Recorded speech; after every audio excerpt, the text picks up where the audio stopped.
सैकड़ों वर्षों से महाराणा प्रताप की वीरता देश को उन युद्धों की गाथाएं सुना रही है जहां तलवारें चमकी और वीरों ने विजय हासिल की। इतिहास की चंद किताबों के पन्ने पलटे तो महाराणा प्रताप को एक हारे हुए योद्धा के तौर पर पेश किया गया, लेकिन अब समय का इतिहास बदल रहा है।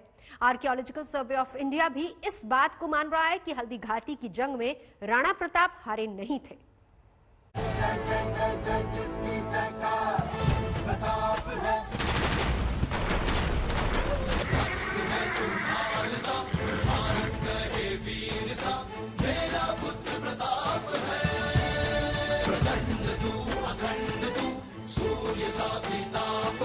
राणा की तलवार एक बार युद्ध भूमि में बिजली सी चमकी तो फिर मयान में वापस नहीं गई। रण क्षेत्र में एक बार धारण किया योद्धा का कवच तो जीवन भर उतारा नहीं। ये कहानी है शौर्य के सूर्य महाराणा की। ये कहानी है स्वतंत्रता के शूरवीर महाराणा की।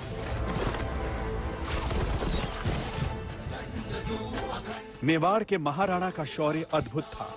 उनकी शक्ति और संकल्प अकल्पनीय था। लेकिन ये सवाल हमेशा ही स्थानीय लोगों के मन में चुभता है कि जब हल्दी घाटी के कण कण में राणा का पराक्रम झलकता है तो फिर इतिहास में महाराणा का उल्लेख एक हारे हुए योद्धा के तौर पर क्यों किया जाता है? इतिहास में क्यों ये दर्ज है कि महाराणा मुगलों से लड़े तो जरूर लेकिन जीते नहीं, आत्मसमर्पण तो नहीं किया लेकिन शासन भी नहीं कर पाए? क्या ये इतिहास सही है या इसमें तथ्यात्मक गलतियां हैं? इस समय यह देश का ट्रेंडिंग सवाल है। 3 दिन पहले करणी सेना ने राजसमंद जिले के रक्ततलाई से वो विवादित पट्टी बदल दी जिसमें महाराणा प्रताप के पीछे हटने की बात लिखी थी। शिलापट पर पहले लिखा था रक्ततलाई, जिसे बोलचाल की भाषा में खून की तलाई भी कहते हैं। बनास के दूसरे किनारे की ओर एक चौड़ा मैदान है। यहाँ शाही और प्रताप की सेना के बीच घमासान युद्ध हुआ था। इस युद्ध का नेतृत्व महाराणा प्रताप और मान सिंह घोड़े और हाथी पर सवार होकर क्रमशः कर रहे थे।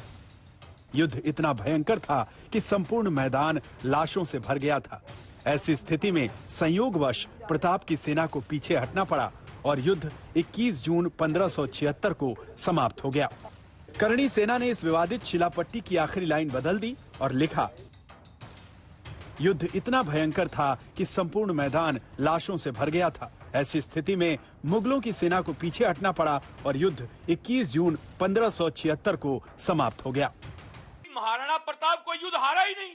महाराणा प्रताप तो हमेशा लड़ा और आज भी महाराणा प्रताप की महानता के कारण, उनकी देशभक्ति के कारण, उनकी राष्ट्रभक्ति के कारण करोड़ों पर्यटक बाहर से आते हैं और हल्दी घाटी से एक मुट्ठी मिट्टी लेकर के जाते हैं और अपने देश में छिड़क करके ये कहते हैं कि महाराणा प्रताप जैसे वीर हमारे देश में भी पैदा हो।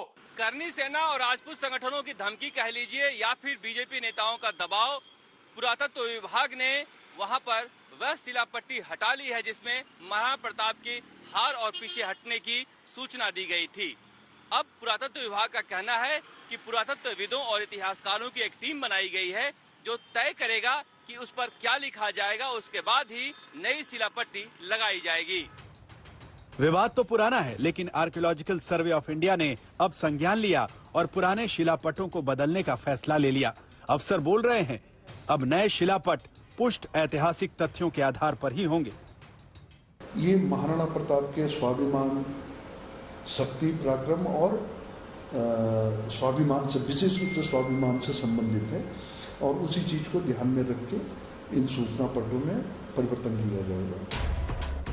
कुछ साल पहले राजस्थान में बीजेपी की सरकार ने इतिहासकार चंद्रशेखर शर्मा के शोध के आधार पर पाठ्य पुस्तकों में हल्दी घाटी के युद्ध में महाराणा प्रताप को विजेता घोषित किया था।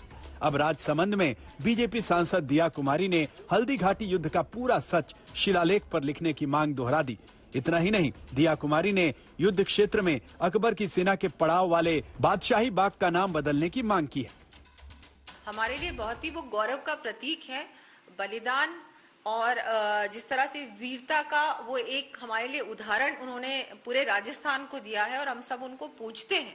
तो बिल्कुल अगर उनकी जीवन से कुछ भी अगर गलत तरीके से वहां पर कुछ भी ऐसा लगा हुआ था या गलत इन्फॉर्मेशन वहां पर हम लोग वहां पर लगी हुई थी, तो उसको तो बदलना हम सभी का कर्तव्य है और हमको एक रिस्पॉन्सिबल, मैंने तो अपना कर्तव्य निभाया। सही तथ्य ही पेश होने चाहिए।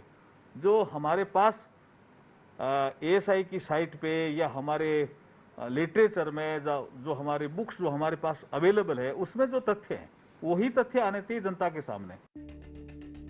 सवाल यही है कि क्या इतिहास को बदलकर महाराणा को कमतर आंका गया? क्या महाराणा प्रताप की गौरव गाथा अब तक अपने हिस्से की जीत की मोहताज रही है?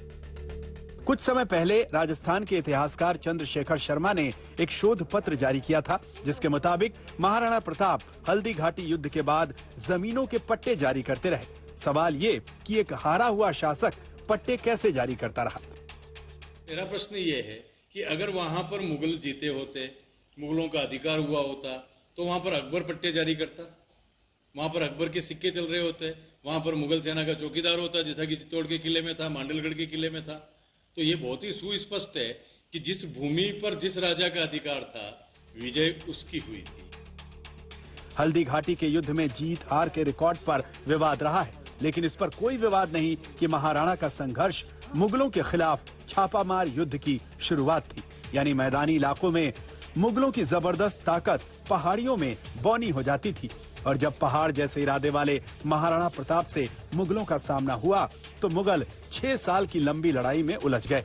इतिहासकार ये भी दावा करते हैं कि युद्ध के बाद कुछ वर्षों में महाराणा प्रताप ने कुंभलगढ़ समेत तमाम क्षेत्रों पर वापस अधिकार हासिल कर लिया था। खुद अकबर के दरबारी इतिहासकार लिखते रहे हैं कि महाराणा ने कभी हार नहीं मानी, महाराणा कभी झुके नहीं। श्वेता सिंह के साथ शरद कुमार, आज तक।